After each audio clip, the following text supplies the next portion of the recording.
Hi guys, right, so my name's Lee and I'm from ACS. And ACS is a blended business which provides technology and interiors. And one of the things we were looking at the start of the year was what is going to happen throughout this year. And one of the things that we came up with was what we kind of referred to as the Teams booth. And I guess you guys were on a similar journey, and you guys have created and released a new product called On the QT recently. So it seemed like an interesting thing to come and have a chat to you guys about. So at ACS, I'm the Design and Marketing Director, and so everything kind of comes under that compass for me. So I'm just going to pass over to you, Nathan, so you can kind of introduce yourself. Yeah, well, we're very happy to have you, Lee. Welcome to our Huddersfield showroom here. It's a pleasure to have ACS with us today. I'm Nathan Hurley. I'm Research and Insight Manager at Orangebox. So that department is all about trying to understand our future working landscapes, not just working, hospitality, education. So it's my team's role to try as best as they possibly can to understand what might be happening over the next 5 years. Mark? Hi, my name is Mark Partridge. I'm the Design Manager for Interior Architecture for Orangebox. So that really kind of encompasses quite a broad spectrum. And in fact, in some respects, I can make the job what I want, because that is a sort of an open book, really. That's given me the opportunity to develop everything from the acoustic pods in the early days, the fact I've been doing this for 18 years, researching and developing these ideas, right the way through to the phone booths on the QT. And beyond that, there's plenty more ideas up there that are about to emerge. Okay.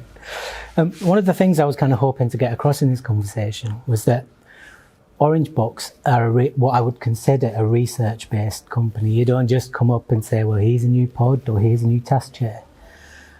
You guys invest in figuring out and learning what is happening in the workplace and then looking towards the future and what that might look like. Now, I know we're all in a very interesting position currently, but clearly the journey towards creating the campers and dens range, which includes On the QT, would have started a long time ago. Is that a 5-year journey, a 10-year journey? Yeah, it's a good question. We didn't know how long the journey was going to take to get to where we've got to now, but it has taken probably 18 plus years of research, developing. I mean, you learn every time you develop a platform and you launch it, and you learn from clients a lot. As much as we use our research and knowledge, we apply our intuition to the market and our understanding. It's kind of, I suppose, interpreting the research. It's okay to do research, but in some respects, I always think the clever bit is interpreting it and turning it into something valuable. So we've done that, and we've spent many years developing, I suppose, iterative steps of the products, and learnt, as I said, a lot from clients as well. And the market has evolved as we've evolved as well. So we've kind of shifted with the market. We've presented something to them they didn't know existed, and it gave them opportunities that they didn't understand were available before. And then they pushed back on us, okay, so we wanted to do this now. Yeah. Like, okay, fine, right. Well, we need to push ourselves a bit more. And the whole journey has been very much like that to the point that we've got to today, but it has taken a long time. Okay, so that's really interesting. So from the perspective of somebody in the workplace world, I first became aware of your research when you produced a document, I think it was about 12 years ago now, called Birth of the Corridor Warrior. And then interestingly, if we look at that now, a lot of what was in there is still really relevant and kind of really coming to the fore, as it were. When you're researching, Nathan, for example, what are you actually looking for? Is it the social aspects in particular? Is it, do you just consider how something is being used and look to improve it? All of it. It's really important to take quite a broad church when you're looking at, because you've got human beings at the center of what you're trying to design for. They're very, very complicated. and there's many different layers to try to understand their behaviors. So that's really challenging. So the team that we have is quite diverse. Acousticians, we have ergonomists, social behaviorists, psychologists working with us, PhD students from our locale in South Wales. Really important that we try to consider lots of different aspects. And you mentioned Birth of the Corridor Warrior.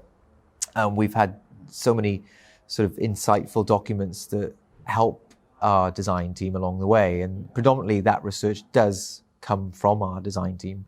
Mark plays a huge part in that, but Birth of the Corridor Warrior, Boomers and Millennials, Mobile Generations, That's Not a Stick, That's a Log, all of these documents you can find along the way. So it's certainly not something that we've jumped at. It's something that, like as Mark mentions, takes quite a considered approach. We're just pushing the ball up the hill, if you like. But yeah, if you take some of the findings in Birth of the Corridor Warrior, the fact that we are starting to behave due to mobile technology like free-range chickens rather than battery hens, the fact that I don't now need to rely upon my technology to anchor me down, that's the benefit of all of the things that ACS will offer, is that you can be more flexible. And that's exactly what the Birth of the Corridor Warrior was saying, that the action is no longer just going to be focused on your individual workstation. It's going to be happening all around you at any time with anyone. And so that's really important that we all think about that. And Mark's team is just absorbing it and leading us on that all the time. Yeah. I mean, from a design perspective, I know that is a kind of circular process. If we look at, and again, when we were just discussing this previously, you mentioned really that you shouldn't look at on the QT as an item in itself. I mean, that's certainly one of the pieces that really interested us. But if we talk about the campers and the dens, it's an iteration for sure and in a process. What is the step change in campers and dens? What does that particularly bring to the workplace? For me, it was a big step change. I suppose actually even more than it being an iterative step. So all the steps I think that we've taken before then have been a little bit more iterative. So we design a pod, then we design another pod. You could say better pod, then we design a better pod. Campers and dens was the first time that we've been able to go stop dead in our tracks and just look out the window and think very broadly. And I think for me, it was very profound and prolific because it wasn't just about a pod anymore. We don't design pods anymore. In fact, we don't, as a design team, we don't even prescribe to that kind of design philosophy anymore. It's not about a singular product, it's about a platform. And just the prolific thing that makes it very sort of different and stand out from everything that we've done in the past is that it's sort of stretching the architecture way beyond just pods.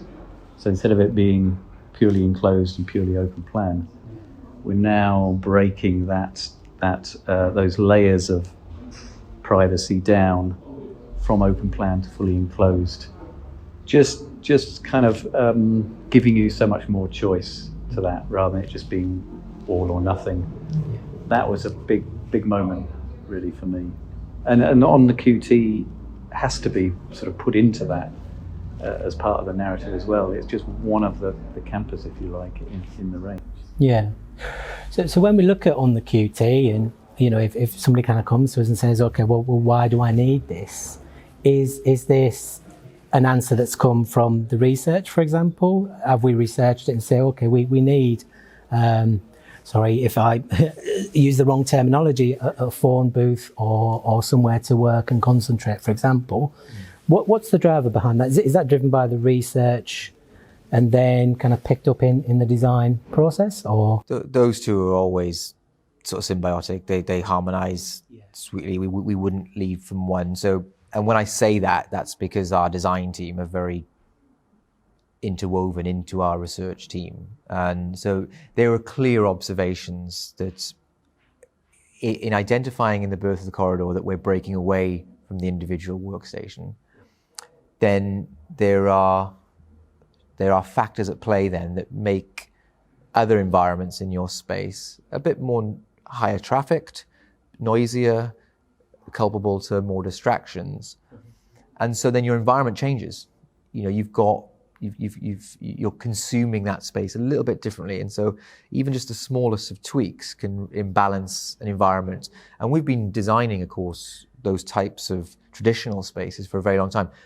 For example, in the Industrial Revolution in Western Europe, so the 1880s, in a very short period of time, we set out how we were designing offices for the next 125 years. It was the elevator, the light bulb, the telephone, and the typewriter. And those four inventions just completely cemented us into one way of working. And so when you speak about, you know, is it research-led or is it design-led? I mean, those two things, you know, Mark observes that, this kind of, there are different rules of the game. And Mark talks about rules of the game in Campus and Dens and how important it is, because we actually started to lose some of our sense of rules of engagement. I mean, Mark would be able to tell the sort of story better of some of the things that we were seeing in our clients in Silicon Valley, for example, was starting actually to sort of confuse everyone and not quite work very well. I mean, Mark was there and he's seen those environments. I'll let you pick that up, perhaps. Yeah, sure. It was a really fascinating area for me. And, you know, again, including on the QT, the sort of layers of privacy was really, really important, really valuable to try and reset this situation of you've got fully enclosed and then fully open plan. Yeah. And we know that all those lead Husky companies in California did an amazing job, and they had these sort of amazing open plan spaces. But we know now that that doesn't really work either, that we need this balance. And, you know, this idea of actually sort of trying to reset the open plan by somehow developing physical solutions that gave you an intuitive sense of how to use them as soon as you walk in, just seemed like a real kind of profound moment to me. You know, that I talk about it many times about seeing the camper van in the campsite, and it is a very powerful thing because I understood that everybody else would understand if I put this analogy across, and that to then sort of put that into the workplace for people to understand those intuitive layers was really, really important for me, for clients, to allow a sort of a toolkit of products that they could put into any environment, and you can drop an awning over a space and all of a sudden you've just created that layer of intuition straight away. And the same thing applies to on the QT. And I'm trying hard in some respects not to say the phrase phone booths, because we never really sort of set out particularly to sort of develop just a phone booth. It wasn't my intention to do that. Again, it sort of sits very comfortably as part of those layers of privacy. So it's a small private space rather than a phone booth? Yeah, I think you know, it was always our intention to and that's one of the reasons why we've got the two sizes, the two heights. It was always our intention to create a sort of a different kind of function for the product, rather than it just being for phone calls. That seemed a little bit old-fashioned to us, just to focus on making phone calls. Mark, I'm particularly interested about the tech aspects of how we would use something like on the QT. So did you guys give much consideration to maybe we using Microsoft Teams or Zoom, we might use a laptop or a mobile phone, and what effect that might have had on the design, for example? Yeah, sure. Definitely.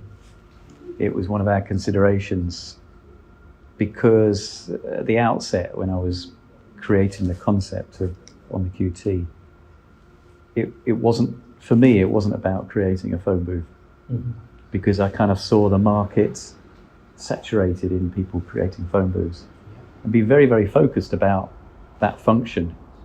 And I thought, why should we focus on that function?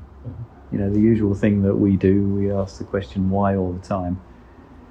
And I suppose that's one of the reasons why we were being very considered about it, and we didn't push something out sooner than that, because we could have done as a sort of a simple phone booth, but we wanted to be a little bit more considered about what we were doing and think about it a little bit more. Inject some of the research that we were getting from the market, and trying to sort of get a sort of a feel for where we were going, where the market was going with regards to technology. And for sure, the video conferencing thing was a thing, and it's becoming more and more of a thing as a sort of a personal video call thing now, and it may have started with sort of FaceTime and so forth, but has got much more commercial. So we really had to develop, one of the reasons why we got two versions, because we really had to develop a number of stories behind Campers and Dens. One is the differential narrative between the short and the tall, because to me that actually gives you an intuitive functional use in the workplace. You put a tall one in for quick sessions, you put the short one in for longer sessions, and you one of the things I said right at the beginning, when the business from a sort of a sales point of view was sort of pushing me to do something as small as possible. And I said, no, I don't think we should do something as small as possible, smaller than the competition. I think we should just stretch the limits a bit, see how far we can stretch it so that it becomes actually more comfortable inside. Whether it's the tall or the short, but in particular the short. And how could we create something where you could sit down and spend a couple of hours inside? See how far we could stretch that tiny footprint from a functional point of view.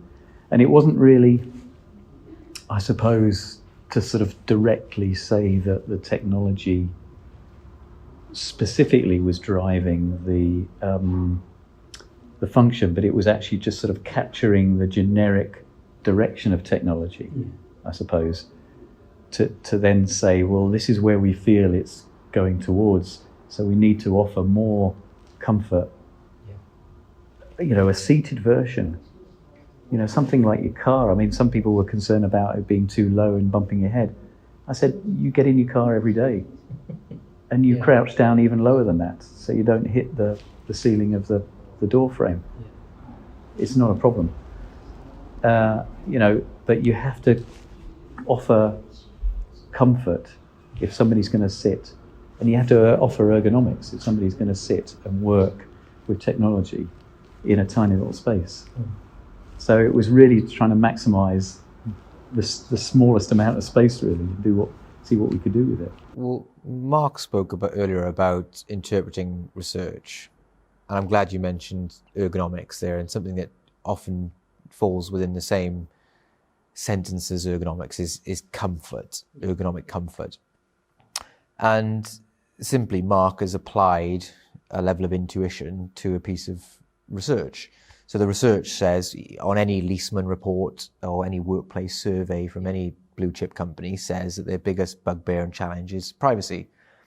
So unwanted sound from certain noisy departments, or the coffee machine's too loud, or they haven't quite got the proximity right, or enough barriers. So we've understood as a design team and as an organization that privacy is our problem. And I'm not competition bashing, but you could argue then, that the simple solution is just a soundproofed booth, almost something that would reflect a submarine sort of capsule. And that would have been very easy for Mark and the design team to go and run away with and crack on with. It's actually the sort of psychoacoustic comfort, the levels of ergonomic support that you have around you when you're in that space. That's how Mark's team's interpreted that piece of research. And so that's the sort of intrinsic link between the two departments. And there's lots of features of On the QT that I'm sure Mark will come to cover, that sort of separate it really within the marketplace. I mean, the visual and acoustic baffles, the wonderful acoustic paneling that's all about absorption because it's a perforated design, even something like the kink shape. I mean, not only does that reflect sound waves away from where you don't want them, which is currently the conversation that you're having, you don't want that to reverberate back to you.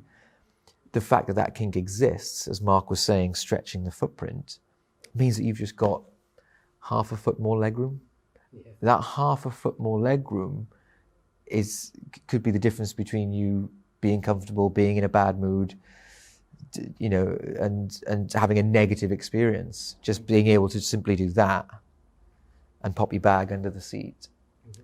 Those subtle things that Mark and the team have thought about would separate it from anything else. So from a design perspective, the kink is an interesting piece for sure.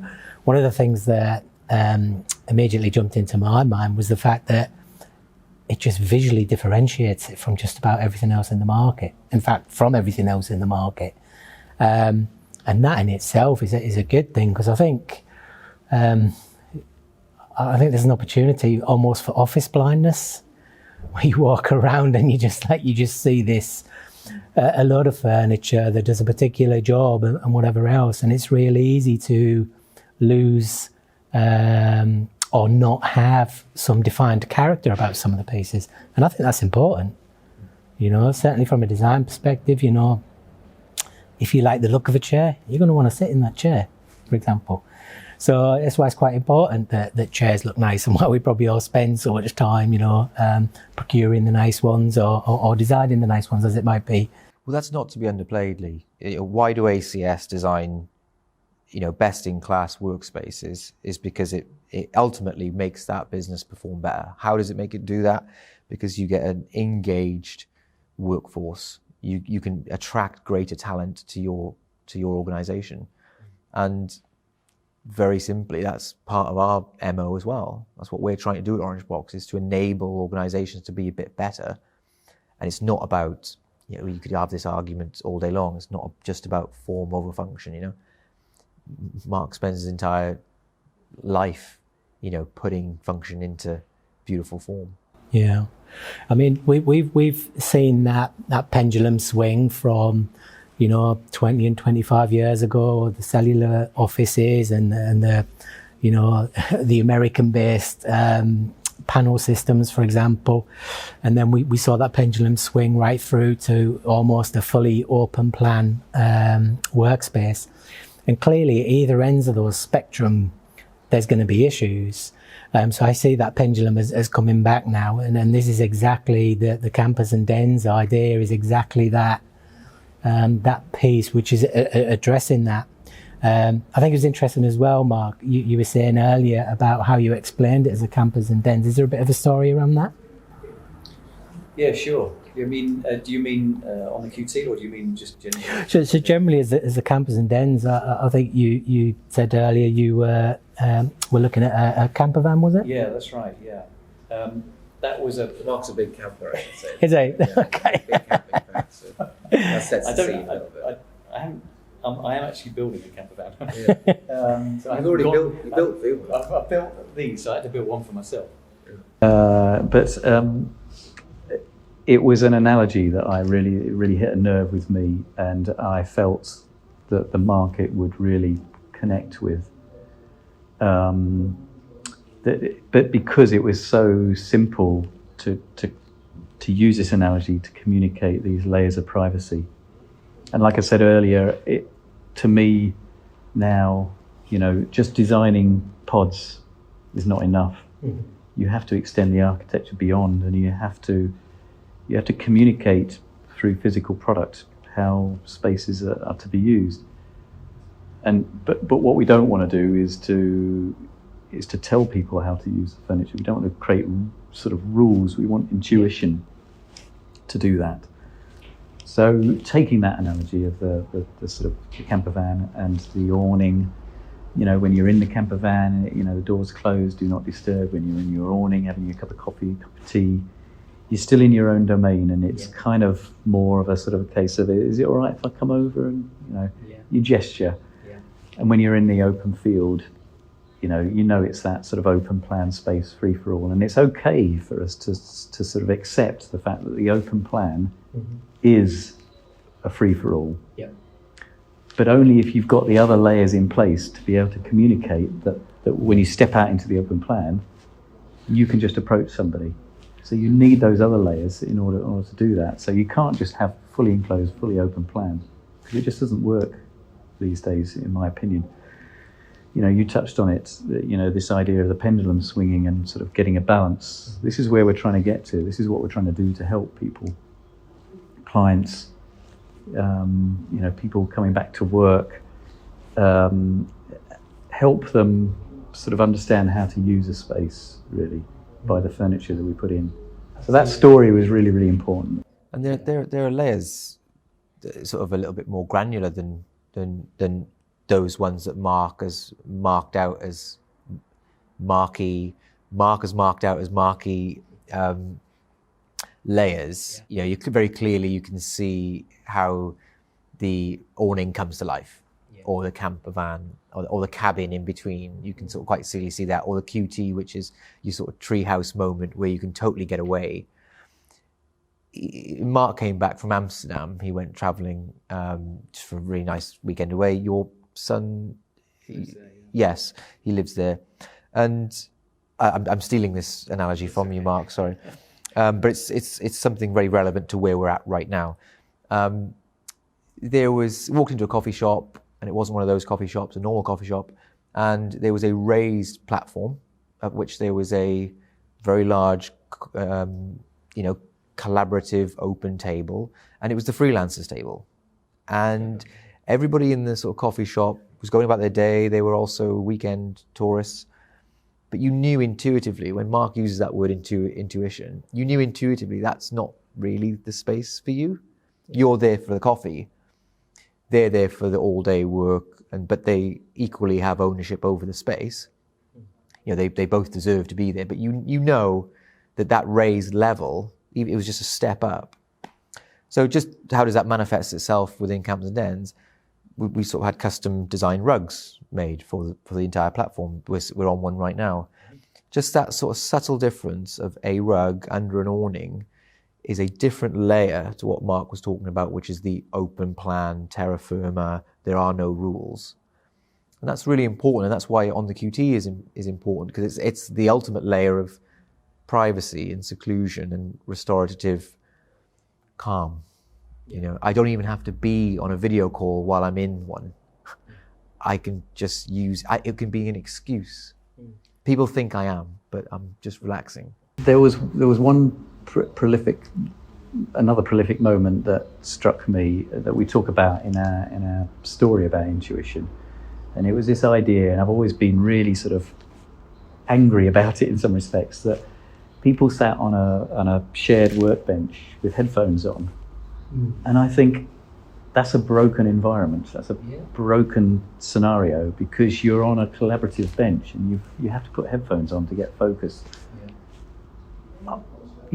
We've got to be able to design something for people to sort of disappear and hide, rather than put their headphones on and still sit there on the collaborative bench. Because what happens is somebody just hovers over you until you take your headphones off. It doesn't work. So actually, I'd suggest that on the QT it was actually a response to something like that as well. Yeah. On the QT, as is a cabin, they're a headphone. They're an alternative, a physical alternative to a headphone, but they're much better because you can disappear away. You can disappear completely in the workplace. And one of the things that a lot of people have said about the space that we've got here in Huddersfield, which is, it's not a huge space, but it captures a very small footprint essence of the whole of Campers and Dens. You can lose yourself in here, and people are running around this space going, Mark, where are you? Where are you? And they can't actually find you. And every time it puts a smile on my face, because I think, yes, job done. And one bit of hide and seek. Yeah, QT on the QT is about that as well. It's the headphones. There was sorry, Lee, we're hijacking this conversation here. But there was a really clear, sort of light bulb moment for me when Mark was describing the value of the kink, and again drawing up an analogy of why that angle is so important. And think about it as the recording music studio. Yeah. Between the artist in the live room and the recording and the producer in the recording studio, there was always that angled glass. And that angle is incredibly important. Unwanted sound waves not interfering. That angle immediately takes your distracted noise away from you. And so it's not just an aesthetic. It looks different. It feels nice within an environment. It has a benefit. And the fact that there are two sizes of on the QT is important when you're space planning, because sometimes I don't want a big blocker in the way of between my departments. I don't want a big blockade. Don't want to build a barrier. I may just want to create a low corral of 2 or 3 of them so people can be coming together almost like a campfire. Mark has some great photography that he's set up which captures that moment, because you can have lots of whiteboards on them. You can when Mark talks about extending the bandwidth from a pod, we're doing that exactly with on the QT, because you're being able to work on the outside and the inside. Yeah. So, I mean, absolutely. And I think when we talk about task-based working, and I'm in the showroom at Huddersfield, I can just see all of those opportunities to work in so many different ways, to stand and make a call, to sit for an hour or two and concentrate, to work with a couple of people, to collaborate on a collaborative table, for example. So what I've really tried to avoid up until now is this return to work scenario. Now, I think what's going to be interesting is we've had a dispersed workforce over the last year. And I think you said it earlier, Nathan, when you said, imagine this had happened 20 years ago when we didn't have Teams and Zoom, etc. It would have been immensely more difficult. What the last year has done is socialise those tools, I think. So next time I need to speak to somebody in Huddersfield, I won't worry about picking up the laptop, going and sitting in on the QT and kind of having that hour's conversation with somebody like that.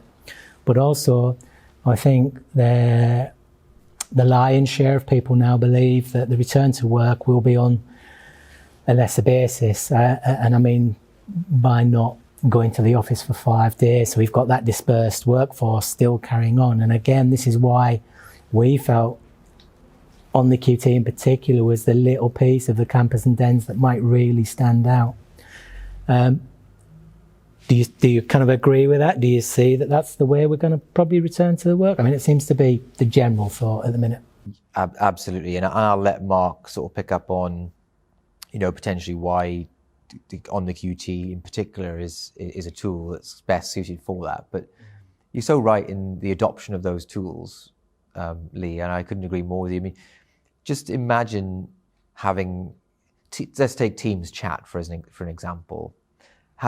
You're my manager, Lee, I work in your team, and just imagine that every time I want to get a quick answer from you, I've either got to sort of pick up a phone call and you're in a meeting, you're busy, or I've got to script this email. The beauty of Teams chat is that I'm now in this sort of instantaneous communication with you.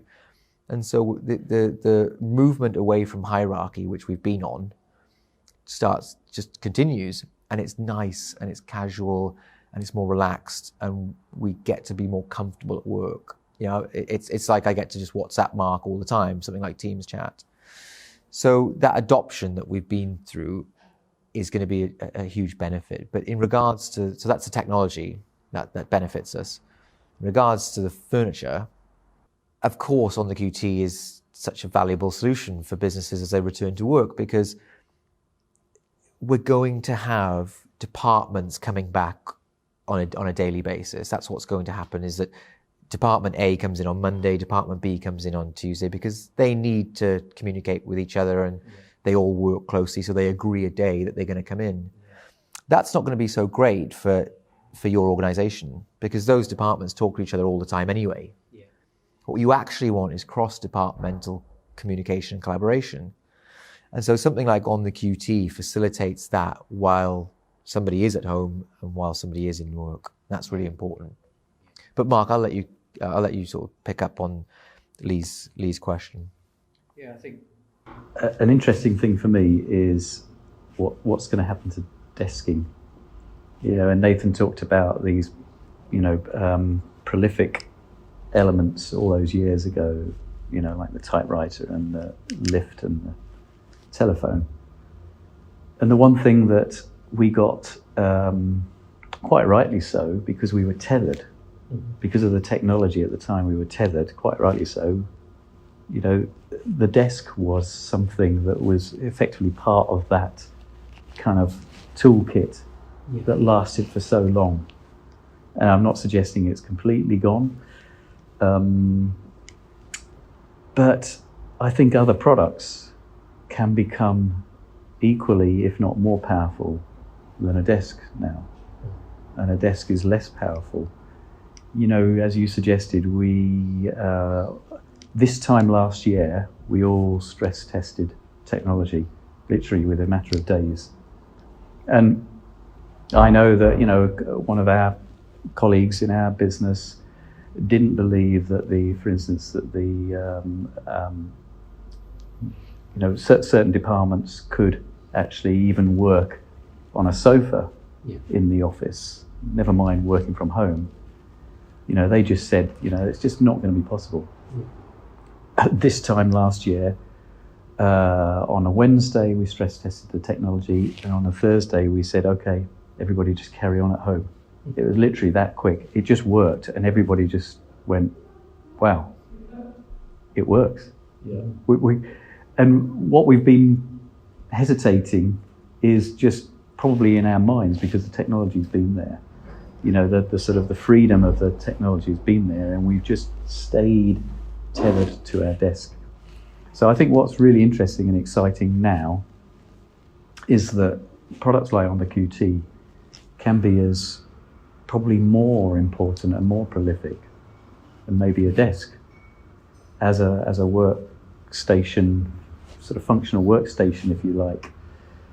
And what's interesting is that we're migrating from a very sedentary kind of type of working to a much more sort of mobile, agile type of working. And I don't just mean using the word agile for, as a terminology. I mean literally. Yeah. We are all going to be walking and moving around the workplace more. And that means that, yes, of course, products need to be ergonomic, but you don't have to, be there, more than a couple of hours and then you can move on. Sometimes it might just be an hour. So that's going to start to change the way we think about furniture. And it maybe we're actually being even more accelerated, driven by technology now because of that stress testing that we did a year ago. We're going to be, that is really going to be the sort of driver for the function of, furniture. And we can finally untether ourselves properly from a desk and start to enjoy the rest of the space around us and not think of it as, you just have to go in there very quickly and then you've got to go back to your desk. No, you can spend a couple of hours over there. It's all right. As long as you move around, as long as you don't sit there all day and all your back's aching. Yeah. Being agile and moving around is actually better, because sat at your desk all day long is not good either. We know that as well. We've seen within workplace design, there's been a monumental shift, and we've come 10 years in 10 months, and across a lot of industries, the same thing has happened. And On the QT plays a really key role in that. We know that people are going to be transient between different cities, different offices within cities, within your home, different rooms within your home. As Mark said, we're going to be far more transient about our work. It's going to be about what we do, not where we do it. And On the QT just provides you that moment of privacy. And that layer of privacy is absolutely critical. And the agility, I think, of being able to just jump in one and use it. With you take your laptop in there, you take your iPad in there or your tablet in there, and you just drop it down and you can just sit back, relax, and actually have that call. It's the speed of being able to do that, and it just works. You don't have to do anything, you just go in and it works. That's what you need, because technology is going to become a little bit more stressful for us. It's a sort of I suppose, a new stress that we've got to manage. We've all had to learn how to use Teams and Zoom and so forth, and learn all the settings. It's a new thing for us to learn. So the last thing you want is other things to sort of worry about. That's what design is all about. I mean, I don't want to know how my laptop works. I have no need to do it. All I just need to know is that it does do it. And the same as the Microsoft 365 programs. I don't need to know the ins and outs of it. I wouldn't be able to fathom it. But those tools at all of our disposal, that's the same as on the QT. When you walk in, you don't need to go, okay, what temperature do I need it at? What's the airflow? What are the lumens on the light? It does all the thinking for you. It's interesting actually, because a number of other companies do put a lot of control in to their booths, their phone booths. And I was always a little bit sort of hesitant about that and not sure about it. And we got to the decision of, certainly initially, of just going, why don't we just make it work? Why don't you just go inside and it just works? Why do you really need to change the light level? Or if it's that good, if you can set it up that well initially, if the ventilation's that good initially, why do you need to change it? So I think it's about making those elements great rather than putting adjustment in my opinion. I don't think it's necessary. I think there's plenty for us to sort of get to grips with, other than sort of pressing another touch screen. Yeah, what we want you to do is think about work. You've gone in there for a phone call, or you've gone in there for a video call. You're in a meeting. Yeah. You don't want to be thinking about the product that you're in. So I think what we can all see is this return to work. We can see that how campers and dens can certainly be part of that return to the work. And I think something that you mentioned to me previously, Nathan, was, are you a free range chicken or a battery hen, for example? So I think, kind of just trying to round this up, we've taken, as you say, a big 10-year step in 10 months. Just in summary, how do you maybe see the next year or two unfolding in that? I certainly think and believe that campers and dens and on the QT, for example, are a real kind of part of that answer. And I think we're going to be more flexible than ever before. And the technology is there. I mean, as you say, we use a system called 8x8 telephone system. So when we went home and somebody picked up a phone and said, I'll just put you through, they just did that. It was amazing, really, really amazing. And I think all of those parts of that software and technology, I think have probably just been completely underestimated. And yet it was a true answer, wasn't it? 10 months ago, a year ago or whatever. So as we do return to the office, and that's looking more and more likely now in that step change, is there any particular things that you think are going to stand out over the next 6 months to a year? Yeah, for me, we're going to stop calling it an office building, and we're going to start calling it a relationship building. It's going to be the place that I go to to learn, to socialize, to get an injection of culture. So it's going to look and feel different. And pre-pandemic, there were so many environments that weren't fit for purpose. They maybe were a little bit more battery hen than they potentially needed to be. Yeah. And so now we certainly do have a lot of environments that aren't quite fit for purpose. So there's going to be a reshaping of a state, but what's in that environment is going to have a higher quality and a greater thinking about, as you mentioned earlier, Lee, what activity are you coming in to do today? Yeah. Therefore, we're a space that will provide you with a plethora of different options. Yeah. And so it's a continuation of where we were heading. Certainly, this time last year, it was kind of, wow, what are we going to do? And we've got this, amazing product platforms that are coming out. Am I going to have to rewrite the whole narrative that we created? And I spent a couple of months looking at all the research And I realised after those couple of months, actually quite excited, because I thought, no, I don't have to change this at all. This is just, amazing in one sense, because if we can help people out the other side of the pandemic with what we're doing, then, and if we can, if things really are, if 10 years worth of evolution really is going to be accelerated into 1 year, then I felt really sort of positive that these sort of products can help that. And one of the only things, and one of the big things that I kind of created as a sort of a flip on the narrative, was talking about creating destinations. Yeah. And it's one of the things that resonated with me throughout the pandemic, is that I believe that what we, absolutely what Nathan's saying, even in our narrative before the pandemic, we were talking about the word, the office is dead, Yeah. and is dying as a terminology. And we didn't know what the new terminology might be at the time, but we knew that sort of people kind of phrasing, the term office, is certainly dying out. So for me, it's about relationship buildings. It's about creating destinations.